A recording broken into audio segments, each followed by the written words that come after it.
ganun. Bakit gusto nilang tumira rito? Bakit? Nanay niya, lola ba nila yon?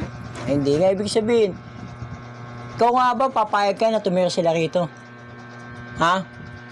Bakit ayaw mo? Baka patayin nila ako. Ayun. Sinakal na nga ako eh.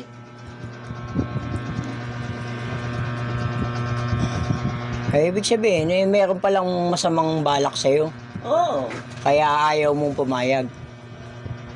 Okay. Bakit ako papayag? Kanya labay bahay to?